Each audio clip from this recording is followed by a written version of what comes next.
Let me show in a parable to what extent our nature is enlightened or unenlightened. Envision human figures living in an underground cave with a long entrance across the whole width of the cave. Here they have been from their childhood and have their legs and necks chained so that they cannot move and can only see before them, being prevented by the chains from turning their heads around.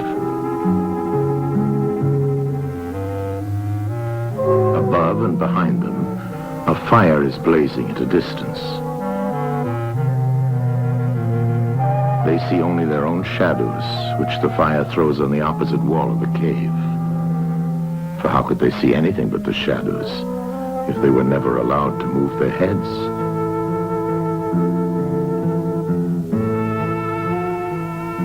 Between the fire and the prisoners, there is a raised way and a low wall built along the way like the screen which puppet players have in front of them, over which they show the puppets. Do you see men passing along the wall, carrying all sorts of articles which they hold projected above the wall? Statues of men and animals made of wood and stone and various materials? Of the objects which are being carried in like manner, they would only see the shadows.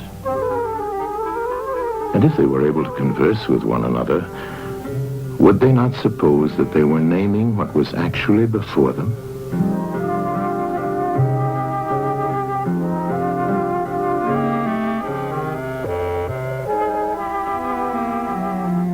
And suppose further that there was an echo which came from the wall.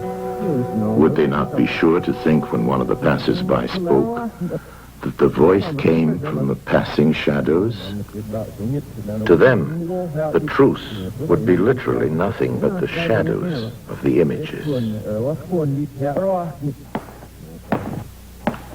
And now look again and see what will naturally follow if one of the prisoners is released. At first, when he is liberated and compelled suddenly to stand up and turn his head round and look towards the light, all this would hurt him, and he would be much too dazzled to see distinctly those things whose shadows he had seen before. And then conceive someone saying to him that what he saw before was an illusion, but that now, when he's approaching nearer to reality and his eyes turn toward more real existence, he has a clearer vision. What will be his reply? And you may further imagine that his instructor is pointing to the objects as they pass and requiring him to name them. Will he not be perplexed? Will he not think that the shadows which he formerly saw are truer than the objects which are now shown to him? And suppose once more that he is reluctantly dragged up a steep and rugged ascent and held fast until he is forced into the presence of the sun himself. When he approaches the light, his eyes will be dazzled, and he will not be able to see anything at all of what are now called realities. He will require to grow accustomed to the sight of the upper world.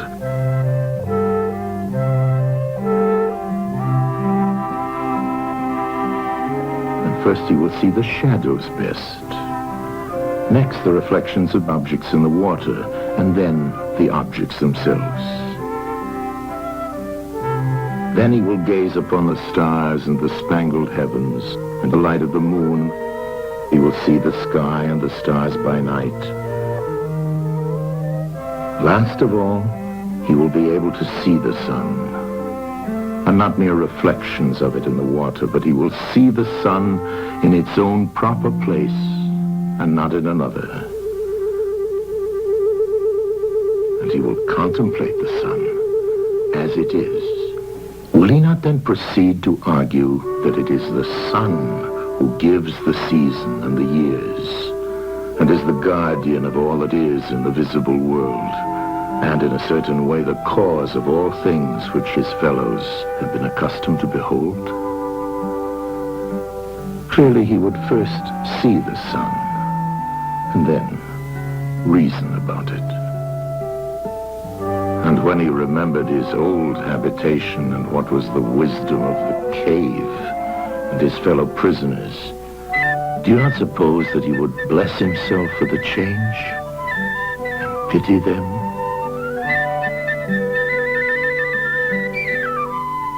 And if they were in the habit of conferring honors among themselves on those who were the quickest to observe the passing shadows, and to remark which of them went before and which followed after, and which were together, and who were therefore best able to draw conclusions as to the future,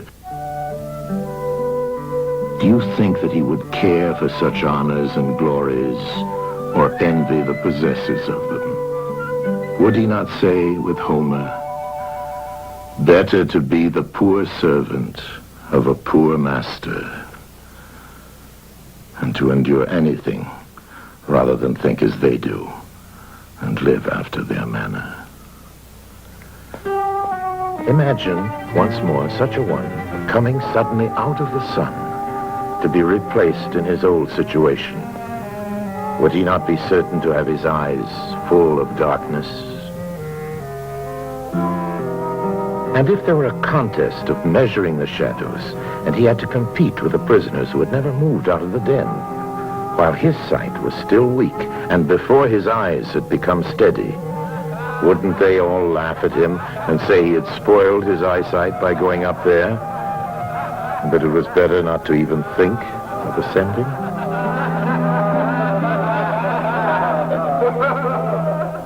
And if anyone tried to release another and lead him up to the light, let them only catch the offender, and they would put him to death.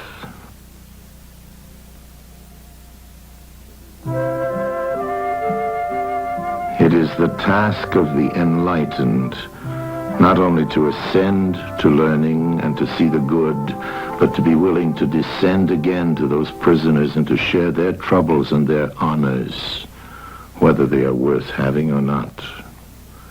And this they must do, even with the prospect of death.